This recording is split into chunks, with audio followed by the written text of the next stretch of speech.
Gaurko gonbidatuek hainbat liburu sortu dituzte, bai prosa, bai ilustrazio ederrekin, esate baterako Urtaroak eta Bi etxe maitasun bera album ilustratuak aurkeztuko dizkigute. Biba Garbiñe Ubeda eta Isabel Etxeberria. Aupa! Aupa, bikote, arratsaldero, ongi etorri. Bostekoa. Horrela ingo dugu, horrela, elkarri txioa, zaten den bezala. Gu hemendikan horrela ingo dugu. Arratsaldeon. Lau eskutara, ezta? Atxaldeon. Zuek lan egiten duzuen bezala, lau eskutara. Bueno, eta bianketara. Bai, ezta, eta bianketara, alden moduan, ezta? Oida. Bueno, eskuartean ekarri dituzue, elkarrekin egin dituzuen bi lan, Urtaroak eta Bi etxe maitasun bera. Bakarra egitea gutxi egizen eta... Bueno, hiru ekarri dituzue, hiru dira, bina, bakoitzetik bina ekarri dituzue. Opariak ekarri dituztela. Bueno, bai, hori da. Ondo. Baina, areago esango izute, Bai. hiru egin dituzue. Zer, bakarra gutxi zen, bat egitea gutxi zen. Bai. Amar egitea pentsatua dugu. Amar? Amar egitea pentsatua duzue. Eta hau orduan hasiera bat dela esan den genezake. Eta zein da falta dena, zein da hemen ez daukagun hirugarrena? Hirugarrena izenburua zen ez, akordatzen pentsa. Elenak anaia badu. Elenak anaia badu. Ederki, oso Hirugarrena. ondo. Bueno, hemen ditugu bi behintzat, oso okerrez baldin bagaude, testuak eta ilustrazioa dituzte, eta zenbateraino zarete bakoitza ilustratzaile eta bakoitza idazle, edo dena elkarlanean egin duzu, Isabel? Hori da, elkarrekin lan egin dugu, Garbiñe idazlea da badakizuen bezala, ilustratzailea ere, eta beraz elkarrekin lan egiten ikasi genuen eta jarraitu dugu. Esan duzu elkarrekin lan egiten ikasi zenutela, noiz ezagutu zenuten zuek elkar, nondik sortu zen zuen historia? Jundan mendean, hori zi. Jundan mendean oso gazte ginela. Topo egin genuen argi aldizkarian, okerrezpana ez? Baina, badia, 30 urtetik gora, desente gora. Eta geroztik lagunak izaten jarraitu dugu, eta elkarrekin gauzak eginez jarraitu dugu, gure laguntasun horren izenean, eta elkarrekin gauzak amankomunak baditugulako, gustuetan, eta bar. Amankomunak dituztenak, oraintxe banaka hitz egingo dugu ekarri dizkiguzuen liburuei buruz, baina amankomunak helburuak omen dituzte. Isabel, zein dira orokorrean ekarritako liburu hauen helburuak? Alde batetik komunikazioa, hori aurren mundu hori tresna batzuk eskaintzea, bakizue hiru sareetan euskara badela, eta anitzetan material faltan izaten dira burasoak, eta beraz pentsatu dugu burasoen eta aurren arteko komunikazio hori egesteko edo tresna bat bederen eskaintzeko, ekoizpen txiki bat egitea, eta beraz helburua zeintzen aurrek unkitzen duten mundua edo aipatzea, eta beraz aurrek zer ikusten dute natura, munduan zehar zer ikusten dute zen ben munduan. Eta gero ze bizi duten, ze sentimendu, ze egoera berezi ezagutzeko aukera duten egunerokoan, bere isketa aipatu dugu, eta ez dira etxe guzietan bere isketak gertatzen, baina eskoletan askotan badute lagun bat, edo egoera hori ezagutzen dutenak, eta hori aipatzeko eta horren gainean hitzak ematea ez da beti errez, eta burasuek ere ez dute beti euskaraz egiten. Beraz, tresna simple batekin, alaia, eta kolore oso politak hautatuak izan ditu Garbiñek, eta beraz, momentutxo bat hartu, auja eta burasuen artean, gai horiek aipatzeko, eta helburu simpleak, baina beharrezkoak direnak, konzeptu asko entzuten dituzte aurrek, gauza simpleenak behar dituzte euskaraz gozatzeko, ben eguneroko kezkei erantzuteko eta ikusten dutena ulertzeko eta horien gainean hitzak emateko. Eta natura esan duzu, barkatu, Xabi.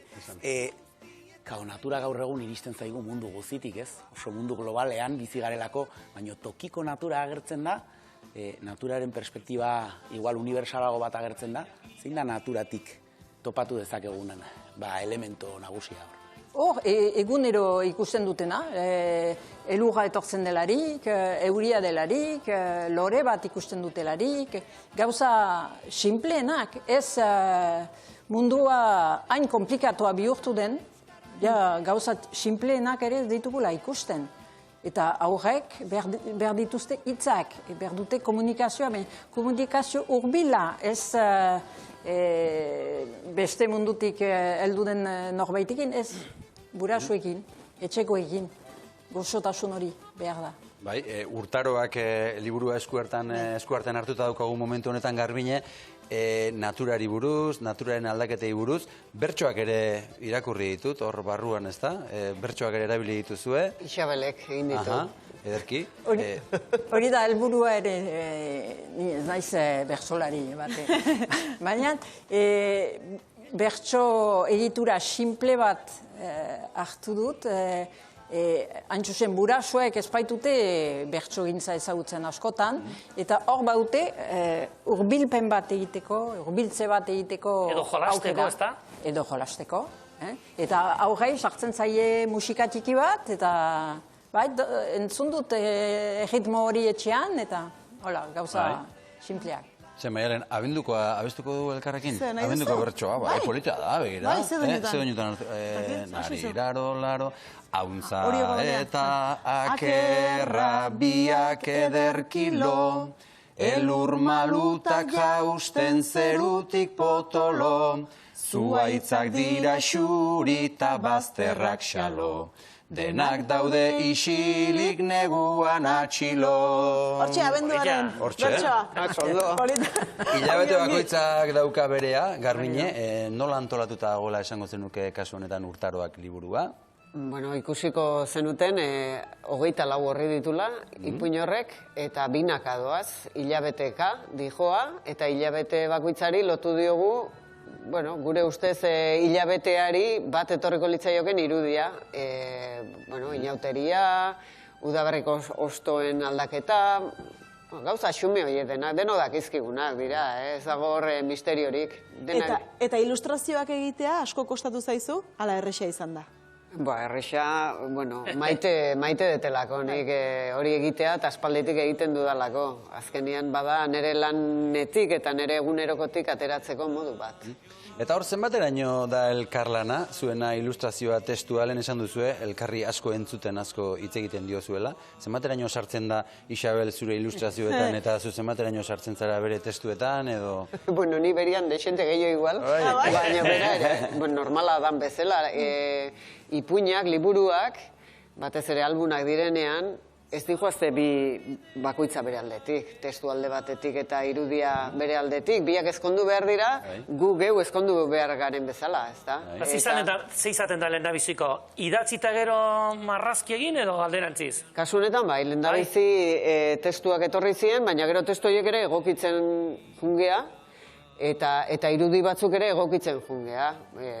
Zergatik ez, batzutan saio bat egiten duzu eta esan dezake aldamenekoak eta eskubide osoz, eta zergatik ez dugu jartzen zanpantzar bat besta ezagizeren ordez, eta holaxe juten geha, azkenean bion guztoko gauza bat osatzen ez.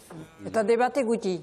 Debate gutxi, sensibilitate nahiko urbila dugu, eta sensibilitatetik lan egiten dugu hitzetik baino. Hitzak hor pausatuak dira, eta gero magazkia sensibilitate hortatik joaten da. Badakizu ze konturatu nahi zen hau ikusita, irakurri gabere ilustrazioekin entenditzen dela, ulertzen dela más o menos ez zer esan iduzuen edo ez? Zuek hori nahi zenuten pentsatzen dut? Hori da, zenta burasoek ez badakite biziki ongi euskeraz, gestasuna behar dute eta ilustrazioarekin lortzen da. Beraz izan daiteke baita ere, gurasoendako euskerara hurbiltzeko ariketa bat, ez da? Noski. Etiko marrazkik, Hain justu ikasek erosizitun eta ikas eskola elebidunetara dijoa, eta azkenian horiek denodak egun bezala euskera maila oso aparteko ez dute. haiei begira egina dago eta lagungarri izango zaielakoan. Baina euskaldun jendea ere ahaztu gabe noski, haientzat ere bada. Isabel, eta lehen aipatu diguzun beste liburua, Bi etxe maitasun bera, hemen dudana, bereizketak edo banaketak ditu gai liburu honek, eta izenburua polita da, Bi etxe maitasun bera. Bai, hori da, eta bereizketan askotan dramatizazio bat izaten da, eta importantea da aur txikientzat, lasaitze bat lortzea gai horien inguruan, eta seguritatea ematea, eta batzuetan aur txikiek ondoan duten lagunak bizi duena ikusten dute eta min dute lagunarentzat. Eta gurasoek esplikatzen badiete ze gertatzen den, baina maitasuna hor dela beti, zenta muinean, jende guziaren muinean zer da maitasuna, maitasuna behar dugu denok, hazteko, handitzeko eta bizitzeko. Eta hori da zentruan eman behar dena. Ez nire aita bizi da auto batean, nire ama joan da beste batekin. Hori dena ez da importantea aur txiki batentzat. Hori dena aur txiki batek ez du konprenitzen. Behar da egoera lasaitu eta esplikatu. Garbine, Bi etxe maitasun bera liburuaren ilustrazioei buruz zer esango zenuke? Ez dakit gazondik esan dezakedan. Ilustrazioak egiten dira sentituz, eta testuak dakarrena esplikatu nahian, osatu nahian, eta bar, ez? Saiatu naiz famili normal bat agertzen.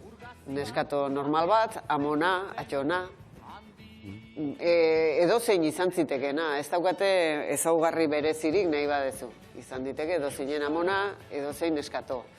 Azkenian, bereizketa, Isabelek esan duen bezala, toki askotan ikusten da, eta aurrei erakutsi behartzaile, azkenian egunero dauden gai hoiei buruz hitz egiten, eta horiek ulertarazten. Horixe izan da helburua, eta testuaren tonalidadearekin batera joan naiz marrazten, askoz gehiago ez dakit esaten. Oso interesgarria da hemen, aurrekoan animaliak ikusten ditugu, hau ikusten duenak aurpegiak ikusten ditu, eta emozioak bereziki aurpegi horietan islatuta, ez da?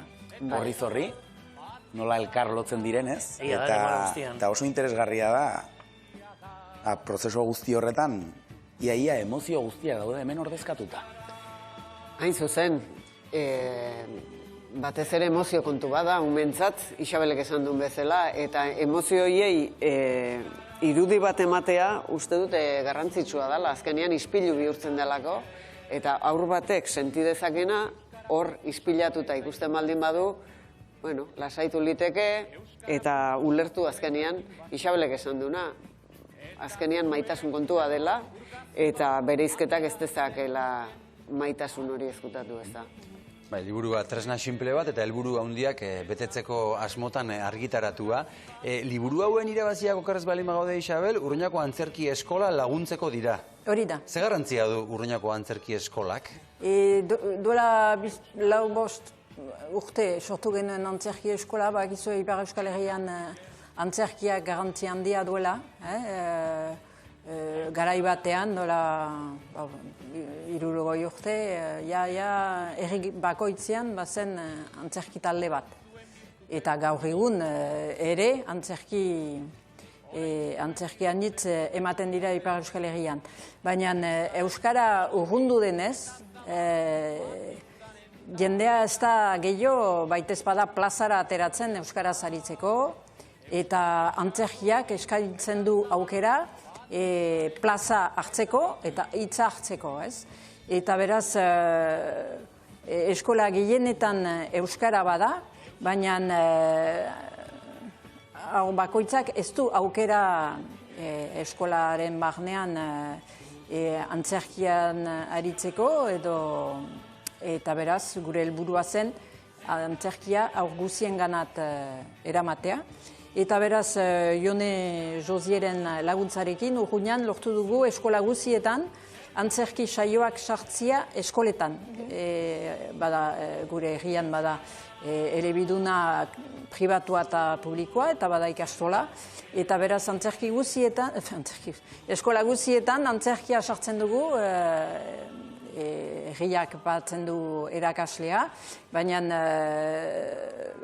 hori nahi genuen, ez bakarrik helduekin egin antzerkia, ez talde berezi batekin aurrekin antzerkia, baizik eta ere eskola guzietan, horrek ukan dezaten aukera, antzerkia, euskarazko antzerkia ezagutzeko, hurbiltasun bat lortzeko eta gozatzeko pixka bat, eta guain arte lortzen dugu, Jone Josieren laguntzari esker eta herriak pagaturik.